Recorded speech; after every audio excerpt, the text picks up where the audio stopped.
جب کوئی گوڈ کا ڈس بلیور یہ بات کرتا ہے کہ یہ سب کچھ چانس پہ پیدا ہوا ہے، سب کچھ خود بخود پیدا ہو گیا ہے، یا وہ جو کرولریز بنا کے بتایا جاتا ہے کہ اتنے چانسز میں سے یہ ہوا ہوگا تو اس طرح بن جائے گا، تو جو ریلیجیس پرسنز ہیں یا ریلیجیس کے ماننے والے ہیں وہ آگے سے کہتے ہیں کہ یہ پاسبل ہی نہیں ہے، یہ نیچرلی پاسبل نہیں ہے، سائنٹیفکلی پاسبل نہیں ہے. اور جب اس ایتھیسٹ کی طرف سے یہ سوال اٹھایا جاتا ہے کہ پھر گوڈ کہاں سے آ گیا، اس کو کس نے کریٹ کر دیا، تو پھر ریلیجیس لوگ جواب دیتے ہیں کہ گوڈ خود سے آ گیا، ہمیں نہیں پتا، یا وہ خود بخود کریٹ ہو گیا. ایک طرف اپنے اصول ہمیں کہہ رہے ہیں کہ وہ خود سے کچھ کریٹ نہیں ہو رہا، اور جب ہم سوال کرتے ہیں تو پھر وہ کہہ دیتے ہیں کہ وہ خود سے کریٹ ہو گیا، اپنے اصول سے بھاگی جا رہے ہیں. یہ کون سے جاہل ریلیجس لوگ ہیں جو کہتے ہیں خدا خود بخود آ گیا ہے؟ خدا تو آیا ہی نہیں ہے. کبھی کوئی ایسا وقت ہی نہیں تھا کہ خدا نہیں تھا. خدا آیا ہی نہیں ہے. خدا تو ہمیشہ سے ہے. تو یہ پہلے تو کنسیپٹ کلیئر کریں، خدا آیا نہیں ہے، خدا ہمیشہ سے ہے. ہم اسے میتھمیٹیکلی ثابت کرتے ہیں. دیکھیں، جو یونیورسل ٹروتھ اسٹیبلش ہو چکے ہیں اس کو تو آپ کوئی دوبارہ سے چیلنج نہ کرے. یعنی یہ یونیورسل ٹروتھ ہے کہ 2+2=4. ٹھیک ہے، اب اسے کوئی 5 یا 3 بنانے کی کوشش کرے تو ظلم پر مبنی کام کر رہا ہے. آپ دوبارہ سے ویل بھی انوینٹ کر لیں تب بھی یہ میتھمیٹیکل ایکویشن تو اپنی جگہ رہے گی. بالکل اس طریقے سے یہ چیز اسٹیبلش ہو چکی ہے کہ کائنات پہلے نہیں تھی تو آئی ہے. آپ کو پتا ہے کچھ عرصہ یہ نظریہ رہا ہے 17ویں اور 18ویں صدی میں کہ یہ اسٹیڈی اسٹیٹ کائنات ہے، ہمیشہ سے ایسے ہی چل رہی ہے. لیکن یہ اب نظریہ اپنی موت مر گیا. ہم جس ایرا میں بیٹھے ہیں نا، یہ نظریہ ختم ہو چکا ہوا ہے. آج سے نہیں، بگ بینگ کے بعد سے، جب وہ ہبل نے وہ ٹیلیسکوپ کے ذریعے چیز دیکھی تھی 1920s میں. ہبل آپ کو پتا ہے ایک بہت بڑا سائنٹسٹ تھا امریکہ میں. اس نے ٹیلیسکوپ کے ذریعے جب یہ سٹارز کی موومنٹ دیکھی، اس کے اوپر میری تفصیلی ویڈیو بھی ہے، بلیک ہولز کے اوپر بھی آپ دیکھ لیں، اور فرام کریشن ٹو کریٹر بھی دیکھ لیں. اس میں میں نے بتایا تھا ہو از اللہ، اس میں بھی بتایا تھا. ہدایہ وکٹری چینل کے اوپر ہمارے بھائی نے دیکھیں کس طرح اس میں ویلیو ایڈیشن کی ہے، وہ ساری ویڈیوز ہیں. تو ہبل نے یہ دیکھا کہ کائنات میں جتنے بھی یہ اجرام فلکی ہیں، یعنی آسمان پہ جتنے آپ کو سیارے ستارے نظر آ رہے ہیں نا، ان میں ایک کامن چیز یہ ہے کہ سب ایک دوسرے سے دور جا رہے ہیں. اور اس کے لیے اس نے اسپیکٹرم جب ڈرا کیا، اسپیکٹرم جب گریجولی کسی چیز کا لائٹ کا اسپیکٹرم ریڈ کی طرف شفٹ ہو، اٹ مینز کہ وہ آپ سے دور جا رہی ہے. تو یہ چیز لاجیکل تھی کہ جب یہ دور جا رہی ہے تو اس کو ٹائم میں ریورس کیا جائے تو کسی ایک جگہ سے شروع ہی ہوگی. یعنی میں ہاتھ میں کچھ بالز پکڑوں اور انہیں یوں پھینکوں، سارے ایک دوسرے سے دور جائیں گے. اور یہ ایک یونیورسل ٹروتھ ہے کہ یہ دور اس لیے جا رہے ہیں کہ کہیں ایک جگہ سے یہ سٹارٹ ہوئے تھے. یہ تو ایک نیچرل چیز ہے. اچھا، انہوں نے کہا کہ اگر ہم ٹائم کو ریورس کریں اور ایسے پوائنٹ پہ پہنچ جائیں کہ جہاں سے یہ چیز سٹارٹ ہوئی تھی، تو اس کو سائنٹسٹ نے نام دیا کہ وہ ایک ایسا پوائنٹ تھا کہ جس کی ڈینسٹی انفینٹ تھی، نہ ختم ہونے والی، اور والیوم 0 تھا. والیوم 0 ہے اور ڈینسٹی انفینٹ ہے. اٹ مینس کریشن ایکس نہیں لو، عدم محض سے وجود، کچھ نہیں تھا تو یہ ہو گیا. اور پھر وہ کہتے ہیں کہ یہ جو بگ بینگ ہوا ہے، اس بگ بینگ کے بعد اگر 1 سیکنڈ کے ٹریلین حصے کے اندر بھی ذرا سی ڈسٹربنس آتی تو یہ کائنات وجود میں نہیں آ سکتی تھی. اور یہ تو صرف وجود میں آنے کی بات ہے. پھر جو billions of fine tunings planet earth کے اوپر موجود ہیں، ہر سیارے کے اعتبار سے ہیں، زمین کا سورج سے فاصلہ، پھر ان کی گریویٹیشنل فورس، ان کی موومنٹ، سپیڈ، یہ تو ایک پوری ایک سمجھ لیں ایک ایسی فیلڈ ہے جس میں انسان جا کے گم ہو جاتا ہے. ان ساری چیزوں کو کنسیڈر کر کے اسٹیڈی اسٹیٹ کائنات کی تھیوری تو ہوگی ختم اور بگ بینگ ہوگی اسٹیبلش. اب یہ تو ثابت ہو گیا کہ کریشن ایکس نہیں لو ہوئی ہے، یعنی انسان یا کائنات یہ پیدا ہوئے ہیں. پرابلم تب تھی آپ کے لیے جب آپ یہ مانتے کہ یہ بھی ہمیشہ سے ہیں، ہمیشہ سے انسان پیدا ہو رہے ہیں اور دوسرا اینڈ کوئی نہیں ہے. یہ تو مسئلہ حل کر دیا آپ کا سائنس نے. ان کا نہیں، کریشن تو ہوئی ہے. اب اس کا کریٹر ہے یا نہیں ہے، اس کے اوپر وہ آ کے بات کرتے ہیں. اب یہ جو فائن ٹیوننگز ہیں، ان کو سمجھنے کے لیے اتنے دماغ کی ضرورت ہے, اتنے برینز کی ضرورت ہے, ڈی این اے کی اسٹرکچر کو سمجھنے کے لیے, اس ہارمونی کو سمجھنے کے لیے, بنانے کے لیے نہیں سرکار. اتنے برینز لگ جائیں. آج تک ہم ڈسکوریز ہی کر رہے ہیں. یہ جتنے ہم چیزیں دریافت کرتے ہیں نا, وہ ہم قانون قدرت دریافت کرتے ہیں. یعنی اگر ہم نے یہ چیز ایکسپلور کر لی ہے کہ سورج مشرق سے نکلتا ہے, مغرب میں غروب ہوتا ہے ود رسپیکٹ ٹو زمین, ویسے تو غروب ہوتا ہی نہیں ہے نا, نکلتا ہے. تو یہ ایک فزیکل فینومینا ہے جو ہم نے ڈسکور کیا ہے. اس فینومینا نے سورج کو پیدا نہیں کیا. یہ کریٹر آف سن تو نہیں ہے, یہ اگر آپ کو پتا چل گیا. انڈے میں سے چوزا نکلتا ہے, اور چوزا اتنے عرصے کے لیے انڈے کو آپ گرمائش میں رکھتے ہیں 22 دن کے لیے مرغی کے نیچے یا کسی مشین میں. تو اس انفارمیشن نے چوزے کو پیدا نہیں کیا, بلکہ یہ چوزے کے پیدا ہونے کے بارے میں انفارمیشن ہے. آپ اس کے اندر مزید چلے جائیں, جتنا ڈیپ ڈگ کرتے جائیں, الٹیمیٹلی آپ کی ایک انفارمیشن ایڈ ہوگی. یہ نہیں ہوگا کہ آپ کو یہ پتا چل جائے کہ اس نے پیدا کیا. وہ تو مرغی کو خود نہیں پتا جو پیدا کرنے والی ہے, کروکوڈائل کو, ایلیفینٹ کو یہ پتہ ہی نہیں میرے اندر کیا کیا کوالٹیز ہیں. جس کو یہ پتہ ہی نہیں میرے اندر کیا کوالٹیز ہیں, انسان کو نہیں پتا ابھی تک میرے اندر کیا کوالٹیز ہیں. یہ تو بھی سائنس تھوڑا بہت آپ کو ایکسپلور کر رہی ہے.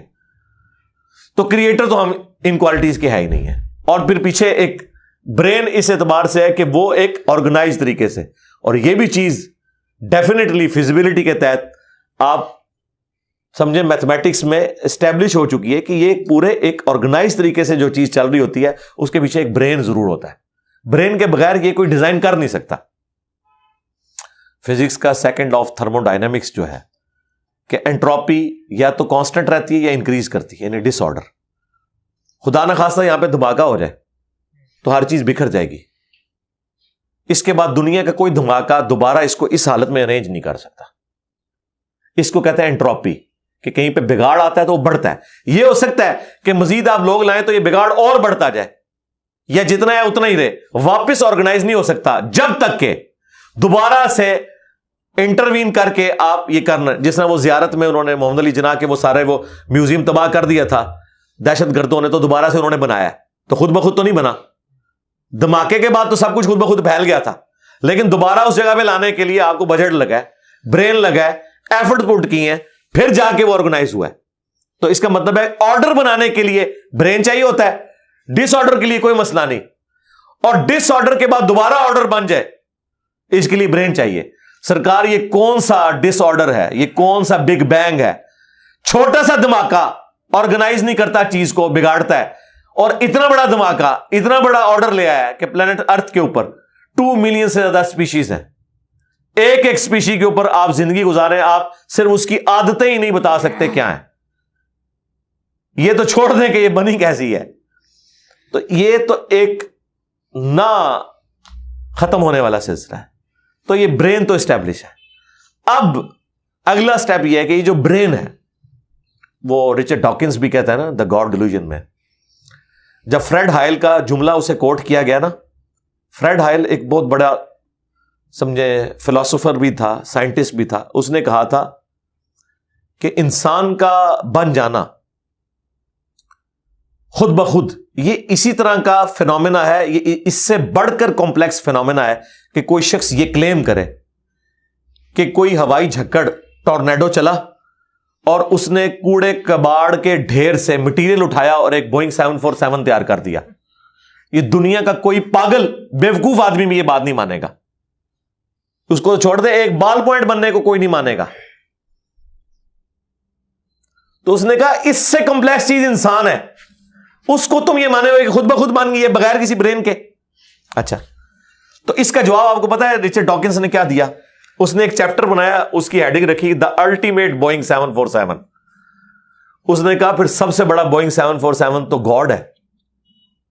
آپ یہ کہہ رہے ہو کہ انسان اتنا کمپلیکس ہے کہ خود بن نہیں سکتا کسی کے بنائے بغیر, تو جو اس کو بنانے والا ہے وہ تو اس سے زیادہ کمپلیکس ہے, وہ تو الٹیمیٹ بوئنگ 747 ہے.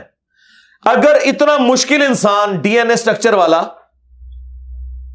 یہ آپ کہتے ہو خود نہیں بنے گا, اس کو کوئی بنائے گا, تو جس نے اسے بنایا ہے وہ تو اس سے زیادہ کمپلیکس چیز ہے, تو اس کا بھی کوئی کریٹر ہونا چاہیے. تو ہم نے کیا کہا تھا؟ رکو ذرا، صبر کرو، for the sake of argument ہم تمہاری بات کے ساتھ ایگری کرتے ہیں، لیکن آگے چل۔ ہاں، وہ جو کریٹر ہے جس نے ہمارے کریٹر کو بنایا ہوگا تو یقیناً وہ ہمارے کریٹر سے بھی زیادہ کمپلیکس کریٹر ہوگا، تو پھر اس کا بھی کوئی کریٹر ہونا چاہیے۔ اب تو قیامت تک لگا رہا ہے، یہ ایکویشن کہیں ختم نہیں ہوگی تا وقت کہ کوئی ایک کریٹر ایسا ہو جسے کسی نے نہ بنایا ہو، تو وہی تو ہے لم یلد ولم یولد۔ سورہ اخلاص میں یہی تو ڈیفینیشن ہے، لم یلد ولم یولد۔ سرکار یہ آپ کو میتھ سمجھا سکتی ہے، یہ آپ کو فزکس سمجھا سکتی ہے، یہ کتنی بڑی ڈیفینیشن ہے۔ ہم نے بچپن میں ایسے ہی یاد کر لیا کہ نہ اس کا کوئی باپ ہے نہ کوئی بیٹا، نہ یہ تو ہم ایک اخلاقی سے ترجمہ کر رہے ہیں نا، تو ایکچوئل ترجمہ ہے کہ نہ وہ خود کسی سے نکلا ہے نہ اس سے کوئی نکلا ہے، وہ ہمیشہ سے ہے۔ اس لیے بخاری مسلم میں حدیث ہے کہ تمہارے پاس شیطان آتا ہے نا تو کہتا ہے پہاڑوں کو کس نے بنایا؟ تم کہتے ہو اللہ نے۔ پوچھتا ہے درختوں کو کس نے بنایا؟ کہتا ہے اللہ نے۔ تم کہتے ہو اس کو جواب کے طور پر، جب وہ سوال پوچھتا ہے پھر مختلف سوال کرتا ہے تم اللہ کہتے ہو، اینڈ پہ وہ کہتا ہے اللہ کو کس نے بنایا؟ اب تم نے کہنا ہے پھر اس پہ قل هو اللہ احد اللہ الصمد لم یلد ولم یولد ولم یکن لہ کفوا احد۔ ذرا نبی علیہ السلام تو اتنا ہی کہہ سکتے تھے نا، آپ کو اللہ تعالیٰ نے ہماری ہدایت کا امام بنایا، ٹھیک ہے، لیکن بعد میں جب یہ میتھمیٹیکل ایکویشنز، سائنٹیفک ڈسکوریز اور یہ یونیورسل ٹروتھ انسانوں کو اللہ تعالیٰ نے دریافت کروائے ہیں، تو اب ہم بڑی آسانی سے اس کو مزید ایکسپلین کر سکتے ہیں کہ اگر کوئی کریٹر کا کریٹر ہے تو اس کا بھی کوئی کریٹر ہوگا، اور یوں یہ ایک سمجھ لے نہ ختم ہونے والا سلسلہ شروع ہو جائے گا۔ یہ آپ کو اچھا اب آپ سوچ رہے ہوں گے یہ کیوں ماننا پڑے گا کہ کوئی ایک ایسا ہونا چاہیے کہ جس کا، یہ اس لیے ماننا پڑے گا کہ دوسری طرف ایکویشن جو ہے وہ فزیکلی میرے سامنے موجود ہے کہ میں ہوں، کریشن موجود ہے۔ اگر ایک تھیوری ہوتی نا کہ نہ کریشن ہوتی نہ کریٹر تو ہمیں کوئی چیز مجبور نہیں کرتی تھی۔ اب ہماری مجبوری یہ ہے کہ کائنات ہمارے سامنے ہے، ہم زندہ مخلوق ہیں، ہم سب کچھ دیکھ رہے ہیں، کریٹڈ چیزیں موجود ہیں، تو دوسرے اینگل پہ ہمیں جانا پڑے گا اور الٹیمیٹلی کسی ایک کریٹر پہ رکنا پڑے گا، کوئی کریٹر نہ ہو اس کا۔ اس لیے میں نے اپنی ویڈیوز میں بارہا کہا ہے، اگر آپ مجھ سے پوچھیں کہ اللہ تعالیٰ کی کون سی ایسی کوالٹی ہے جو امیجنیشن سے باہر ہے، جس کی آپ کو مثال بھی نہیں بیان کر سکتے۔ دیکھیں اگر اللہ تعالیٰ کہتا ہے میں سنتا ہوں دیکھتا ہوں، تو ہم اس کا ایک دھندلا تصور لا سکتے ہیں کہ میں بھی سنتا ہوں اور دیکھتا ہوں، اگرچہ میرا ادھار کا ہے، اللہ کا ذاتی ہے، میرا لمیٹڈ ہے، اللہ کا ان لمیٹڈ ہے، میرا ڈپینڈنٹ ہے، اللہ کا انڈیپینڈنٹ ہے۔ ہر چیز کو آپ امیجن کر سکتے ہیں، لیکن اللہ کی جو یہ کوالٹی ہے کہ وہ ہمیشہ سے ہے، کبھی کوئی وقت ایسا نہیں تھا کہ وہ نہیں تھا۔ یہ ایک ایسا اندھا کنواں ہے، یہ وہ کانسیپٹ ہے کہ جس میں آپ غرق بھی ہو جائیں آپ کو اس کا کوئی سرا نہیں پکڑائی دے گا، ٹھیک ہے، اور یہ اللہ کی ایسی کوالٹی ہے۔ بہرحال یہ کوالٹی تو ہم اللہ کے ساتھ شیئر نہیں کر سکتے، لیکن جو اس کی دوسری کوالٹی ہے کہ وہ ہمیشہ کے لیے ہے، اس نے دیکھیں آپ کو شیئر کر لیا اپنے ساتھ، خالق اور مخلوق کے فرق کے ساتھ ہمیشہ کی زندگی اس نے جنت میں آپ کا مقدر کر دی ہے۔ یعنی وہ کوالٹی تو شیئر نہیں ہو سکتی کہ ہمیشہ سے ہو، لیکن ہمیشہ کے لیے ہو، یہ اس نے آپ کو دے دی ہے۔ دیکھیں یہ وہ کنسپٹ ہے جس کے بعد آپ اللہ سے محبت کریں کہ دیکھیں وہ اکیلا تھا، اس نے اپنے ساتھ آپ کو شریک کر لیا، اس اعتبار سے کہ خالق اور مخلوق کا فرق تو ہے، لیکن اس نے دیکھیں آپ کو کیا کیا نعمتیں جنت میں دینی ہے، آپ خواہش کریں گے وہ چیز آپ کے سامنے آ جائے گی۔ اسی کے لیے میں نے وہ منی گاڈ کی ٹرم ڈیوائز کی تھی خالق اور مخلوق کے ساتھ سمجھانے کے لیے۔ اپنا تو انہوں نے وحدت الوجود ڈیوائز کیا، جبکہ وجود تو اللہ کے علاوہ بھی موجود ہے، لیکن ہم نے کبھی ان کو نہیں کہا آپ کافر ہو۔ یہ ایکسپلینیشن دیتے ہیں وحدت الوجود سے مراد یہ کہ حقیقی وجود ایک ہے، باقی اسی نے پیدا کیا، حالانکہ ان کا یہ نظریہ نہیں ہے، یہ کہتے ہیں باقی بھی اسی کا حصہ ہے۔ ہم کہتے ہیں نہیں چلو ٹھیک ہے، ہم بدگمانی نہیں کرتے۔ وحدت الوجود کا کانسیپٹ ہم نے کفر و شرک ان کے کہنے کے اوپر نہیں مانا، حالانکہ ہم لگا سکتے تھے فتویٰ، کیونکہ جب کوئی اپنی ایکسپلینیشن دے دیتا ہے پیچھے فتویٰ نہیں رہتا۔ لیکن انہوں نے ہمارے پہ فتوے لگائے، یہ ہو گیا وہ ہو گیا، اور پھر دیکھیں وہ مفتی سعید صاحب نے بھی کہہ دیا بھائیا سب کی اپنی چھوٹی چھوٹی خدائیاں ہوں گی. یا جنت میں وائی فائی ہوگا، سب کچھ ہوگا. بھائی کسی آدمی کے وہم و گمان میں بھی وہ چیزیں نہیں گزری جو اللہ اسے جنت میں دے گا. بھیا سب کی اپنی اپنی چھوٹی چھوٹی خدائیاں ہوں گی، اب اس سے زیادہ کیا چاہیے. بھیا سب کی اپنی اپنی چھوٹی چھوٹی خدائیاں ہوں گی، اب اس سے زیادہ کیا چاہیے. بھیا سب کی اپنی اپنی چھوٹی چھوٹی خدائیاں ہوں گی، اب اس سے زیادہ کیا چاہیے. اپنی خدائی ہوگی نا یہ ہو جائے یہ نہ ہو، اپنی خدائی ہوگی نا یہ ہو جائے یہ نہ ہو، اپنی خدائی ہوگی نا یہ ہو جائے یہ نہ ہو. ہاں آیا نا پھر. اور اب سے اس سے بڑی بات یہ کہتے ہیں یہ جی وہ جنت میں تو آپ دعا کریں گے تو آپ کو ملے گا، خواہش اور کن فیکون نہیں ہوگا. سرکار خواہش ہی ہے، اور آپ تو بات ہی نہ کریں. آپ تو اپنے بابوں کے لیے دنیا میں یہ کہتے ہیں نگاہ مار کے کر دیتا، تسی دنیا نگاہ مار کے کر دو دعا بغیر. کبھی آیا کہ عبد القادر جانی نے دعا کی تو مردہ زندہ ہو گیا؟ کہا نہیں کیا اٹھ کن فیکون تسی دنیا چ منے بیٹھے ہوئے ہو. سانو جنت بھی کن فیکون کے اوپر تم جو ہے وہ کہتے ہو کہ یہ شرک کر رہے ہیں. تمہارے سارے بابوں کے بارے میں تم یہ دنیا میں شرک مانے ہوئے ہو جو ہے ہی سب کچھ جھوٹ ہے. ہم تو آخرت بتا رہے ہیں کن فیکون اس اعتبار سے کہ آپ کی خواہش کے بعد وہ چیز آپ کے سامنے آ جائے گی.